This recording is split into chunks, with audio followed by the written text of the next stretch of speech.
The heavy glass doors of the Grand Meridian hadn't even closed behind me when a frantic floor manager shoved a stained white apron into my chest. "Late again," he hissed, checking his watch. "Kitchen is through the left." I was about to correct him, to explain that I wasn't the help. I was the mother of the groom. But then I heard a voice boom from the VIP cordon. "Richard, get that cleaning lady out of my sight," he shouted, loud enough for the entire lobby to hear. "If she touches a guest, she's fired." I froze. My hand hovered over the federal judge credentials in my purse. I looked at the man destroying my son's life. And then I looked at the apron. I didn't flash my badge. I didn't clear my throat. I just smiled, cold and sharp. "Right away, sir," I whispered. And I tied the apron strings tight. "Before I show you exactly how a cleaning lady destroys a billionaire in less than 2 hours, drop a comment. Where are you watching from? And what time is it there? I want to see who's on the right side of justice tonight." I walked into the ballroom, not as Judge Catherine Vance, 55. The woman who had just presided over the biggest antitrust case in New York. But as a ghost in a white apron. The transformation was instantaneous. It is a psychological phenomenon I have studied for years, called the gray rock method. By making myself uninteresting, flat, and subservient, I became invisible. The elite of Manhattan didn't see a person. They saw a prop. A furniture piece that served champagne. And because I was furniture, they felt safe to say the things that would eventually destroy them. I moved through the crowd, tray balanced on one hand.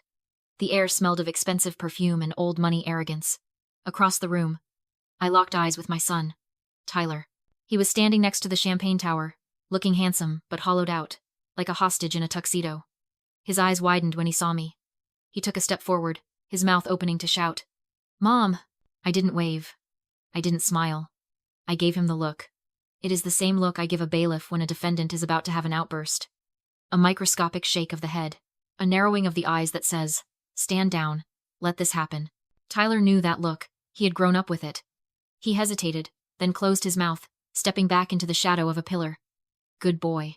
He realized, perhaps for the first time, that his mother wasn't just a parent. She was a strategist. I circled the perimeter, moving closer to the VIP table.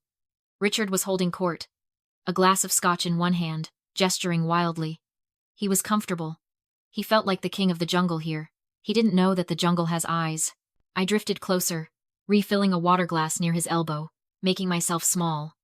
Richard leaned in close to Tyler, his voice dropping to a low, wet growl. "You look pathetic," Richard hissed, grabbing Tyler's shoulder with a grip that looked friendly but turned Tyler's knuckles white. "Smile, Tyler. I paid $250,000 for you to smile. If you leave, Tiffany, if you even think about walking away from this firm, I will blacklist you from every courtroom in the city. I bought you, and I can break you." I felt a flash of heat in my chest. A maternal instinct to tear Richard apart right there. But I poured that rage into a mental folder labeled evidence.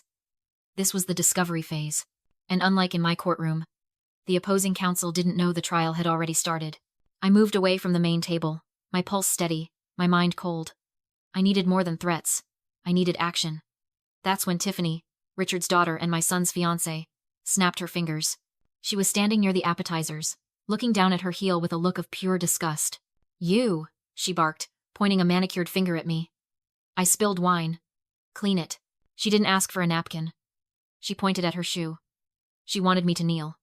I looked at her dress, a silk creation that cost more than my first year of law school.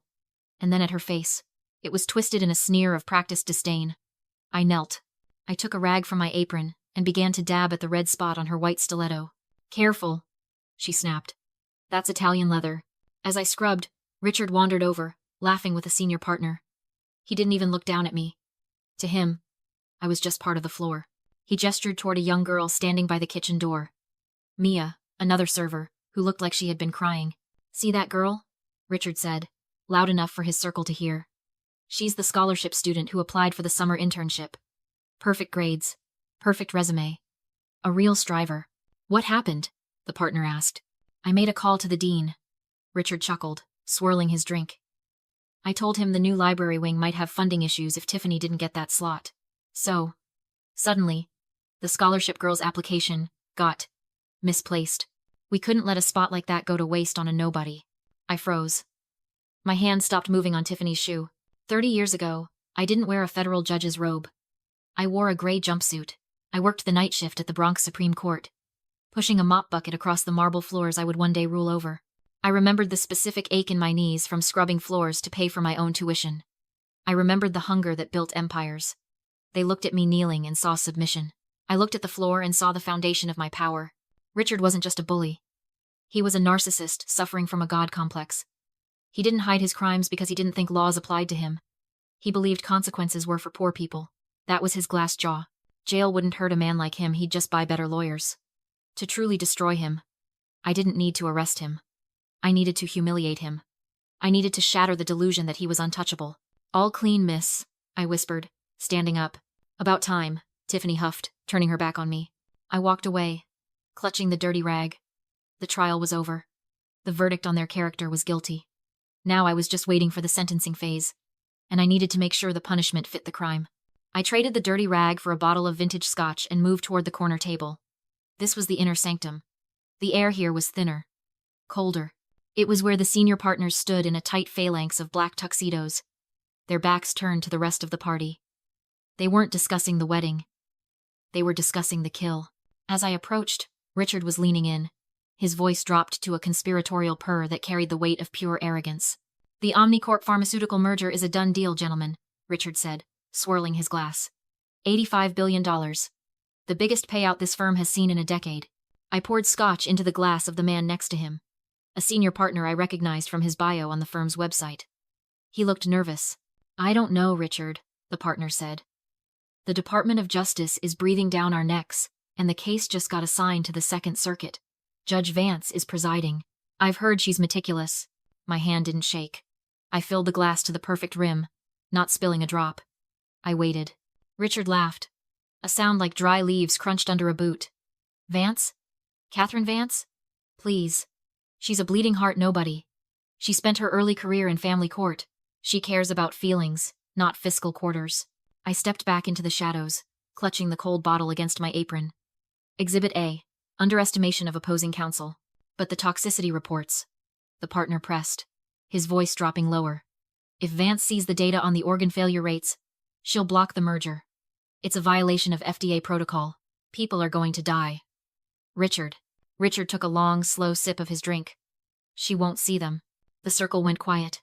"We're not going to shred them, are we?" Someone whispered. "We're not amateurs," Richard scoffed. "We're going to bury them." We dumped the toxicity reports in the middle of Discovery Handover Box 900, right between the cafeteria receipts and the parking validation logs. She's a federal judge with a backed-up docket. She doesn't have the time, and she certainly doesn't have the brainpower, to dig through 2 million pages of discovery to find the one chart that matters. I felt a cold thrill race down my spine. It was a sensation I usually only felt when a jury foreman stood up to read a verdict. He had just admitted to spoliation of evidence. He had just admitted to a conspiracy to defraud the court, and he had done it in front of the very judge he planned to deceive. "We steamroll her," Richard concluded, raising his glass. "We walk in there, we use big words, we bury the bodies, and we walk out with 85 billion. To the merger. To the merger," the men chorused. Richard turned then, his eyes landing on Tyler, who was hovering at the edge of the circle like a ghost. Richard reached out and grabbed the back of Tyler's neck. It looked like a fatherly gesture, but I saw the pressure in his fingertips. He was squeezing the nerve endings. "And this one," Richard said, shaking Tyler slightly. "My insurance policy. I bought him for $250,000. He's a bought dog. He barks when I say bark. Don't you, Tyler?" Tyler didn't speak. He just looked at the floor, humiliated. "More scotch, gentlemen?" I asked, my voice invisible. "Keep it coming, sweetheart," Richard said, turning his back to me again. I walked away, the bottle heavy in my hand. He thought he was burying the evidence. He didn't realize he was burying himself. I set the champagne bottle down on a side table with a deliberate, heavy thud. The sound was final. The discovery phase was over. I had the motive. I had the method. And I had the confession. I reached into my apron pocket and checked my phone. The recording was active, the waveform spiking with every arrogant syllable Richard had uttered. I didn't need to hide anymore. The double doors swung open, silencing the nearby conversation. Senator William Reynolds stood in the frame, flanked by 2 security detail agents. He was the keynote speaker, a man whose face was on every news channel in the country, and he was also my oldest friend from the federal bench.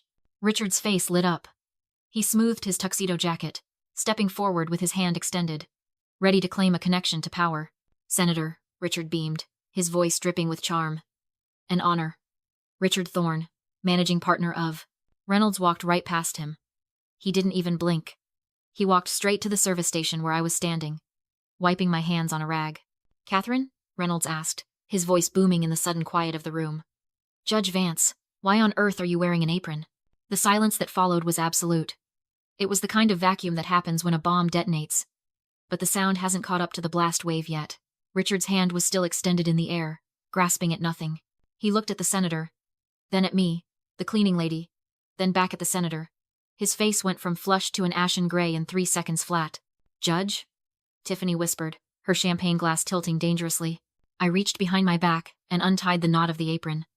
I pulled the white fabric over my head, folded it neatly, slowly, and placed it on the tray next to the empty glasses. I smoothed the lapels of my navy suit. I wasn't the help anymore. I was the Honorable Catherine Vance.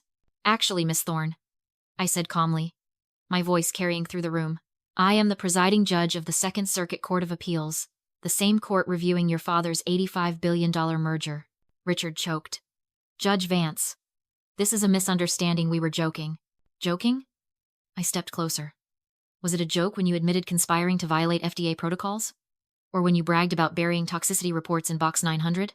The color drained from his face. "That was privileged," he stammered. "Not when you shouted it at a waiter," I replied coldly. "There is no attorney-client privilege in a catering line. You confessed to spoliation in front of a federal judge and a U.S. senator. I can explain." "You will," I said, "at your disbarment hearing." Instead of surrendering, Richard signaled his head of security. Click. The ballroom doors locked. Music died. The party became a cage. "She's a trespasser," Richard shouted. "Seize her phone." Security moved. I tightened my grip. If they took the device, my leverage vanished. "Call them off," I warned. "This is kidnapping. This is asset protection." He snarled, then turned to Tyler. "Tell your mother to hand over the phone, or I release the audit." Tyler froze. "The audit showing $50,000 transferred to your account this morning," Richard said, smiling thinly. "I planted the logs. If I fall, you go with me." He held out his hand. "Delete it. Walk away. Your son stays free." I was cornered. The senator couldn't reach me. Tyler looked at me like a frightened child. "Mom," he whispered. "Please." I met his eyes. "He doesn't own you. He rented you, and the lease is up. Stand up." Something hardened in Tyler. He stepped between us. "No." He shoved the guard back. "Get away from my mother." That second was enough. The doors burst open. Federal agents flooded the room. "Federal agents," the senator shouted. "This is a crime scene." Richard staggered. "Still," he sneered. "You can't use that recording. Illegal wiretapping." I smiled. I wasn't just recording. I was live streaming to a secure DOJ server. His knees buckled. "The evidence isn't on the phone," I said. "It's already been reviewed by the Attorney General. It's over." Richard collapsed. 2 agents hauled him away, weeping. The aftermath was swift. His law license vanished. The merger was blocked. He was indicted for fraud, extortion, and conspiracy, denied bail. Tyler was cleared. He resigned the next day and became a public defender. I've never seen him happier. Weeks later, I found Mia, the server, studying in the library. I placed an envelope on her desk. Inside, a court order reinstating her internship and revoking Tiffany Thorne's admission for academic fraud. "You start Monday," I said. She cried. "Why?" she asked. "Because power isn't about who you control," I said. "It's about who you protect." That night, I hung my judicial robe beside a stained white apron. Different uniforms. Same purpose. Truth. Justice is blind, but she hears everything.